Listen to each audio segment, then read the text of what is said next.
Now, well, it's fantastic to see the reviews today. Did you breathe a sigh of relief, or were you ever even concerned? Oh, of course I was concerned. I mean, you're just nervous because you're hoping for the best, and you just don't know. It's just you think you've got something great, or you think I'm massively proud of this film and massively proud of all the effort that's been put into it. But until people see it, it doesn't really mean anything. So it's a relief, yes. And also, Skyfall was so massive and breaking records in all sorts of different ways. There was an enormous amount to live up to. Did it feel like there was that extra pressure? Yeah, but that's kind of good, isn't it? I mean, that's the best place to be. You want to be on the back of a success. And we knew that thankfully we had sort of enough time to sort of breathe after Skyfall and sort of all go back and have a bit of a normal life for a while.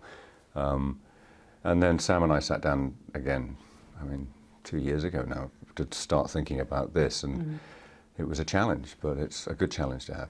It looks incredibly physically demanding. I mean, that comes as no surprise in a Bond film. There's a point at which you are fighting on the train with henchman Hinks. And apparently, because we spoke to Dave Bautista about that fight, he says at one point you thought you'd actually broken his nose. I mean, this gets full on, doesn't it? Imagine how scared I was. I think he'd only had it just done. I mean, that was the thing. Well, you might have been scared, but he might have been quite hurt. He was so nice about it, and I was so mortified because it made a really big sound, I think, which is still in the movie, very quietly in the background. But you hear it, and all of I turned around because I realised I'd made contact, and as I turned, I saw all the crew go, "Oh," like this, and he just sort of went, "It's okay, it's fine, it's happened to me before," and I was like, he was so sweet about it. The fact that it's so physically demanding and presumably really, on some levels draining as well, is that the reason that you sort of had that moment where you said, "I'm not sure I can do this again"? Yeah, I mean, it's just.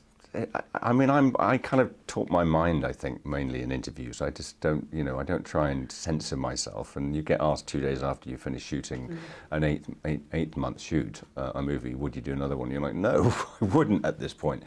But as I said before, I reserve the right to change my mind. And have you changed your mind? I don't know. Yeah. Okay. I'm undecided. Oh, well, I'm sure people hope. I mean, what do you think? Should I do another one? Okay, well, if it's down to me, then yes. Okay, well, thank you. That's very nice, and I will bear that in mind. Thank you. Has that convinced you? It might do. When you've finished all this, and you've done the publicity, and you've done all the interviews, and you've been to the premiere, and you've seen what everybody thinks of it, what do you do to switch off? Oh, it's very easy. Just go home. I mean, you're just at home, and it's just normal. It's like, there's not much room for James Bond at home. Well, glamorous woman, lovely lifestyle, you can presumably go abroad to a beautiful place, but is it just being normal? Yeah, look, I'm not alone. When we shoot these movies, we've got a crew who we're just away from our families, and we all kind of suffer together in that sense, because you miss your family, and that's all you want to do, is you want to get back to that as quickly as possible. And then go on stage. And, yes. And there's the pressure of live theatre. That's great fun. Which is a completely different thing. You're in Othello, aren't you, playing? Next year, yes, Iago. That's right, yeah. So when do you start preparing for that? That won't be till the end of next year, so I've got plenty of time. So you can just completely switch off and do nothing? I've got to have a bit of knee surgery to get myself fixed up after this film, but I'll be ready to go by next year. So. Was the knee problem because of the train fight? It might have been, yes. So I might have hit David Bautista, but he got me back. And that noise that you described when he hit his nose, can you just tell us what that noise was like? Oh, it's a snap.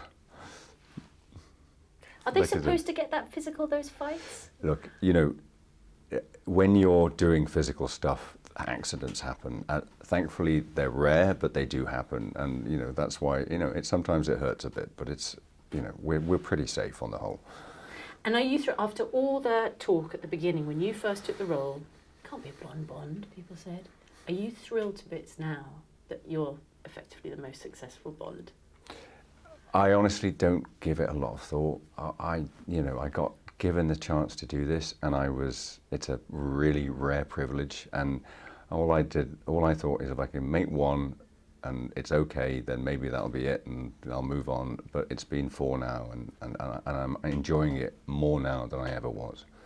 Brilliant. And it's going to be 5. Okay, all right. You write that down. We'll shape from that. Okay then.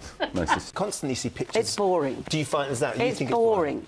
Do you understand our fascination with it, though, Helen? No, because you I do don't. look great. You look fantastic. No, I don't understand your fascination with it, and I don't think you have a fascination with it. Absolutely. I think He you're just does. saying what your editor told you to No, no. say.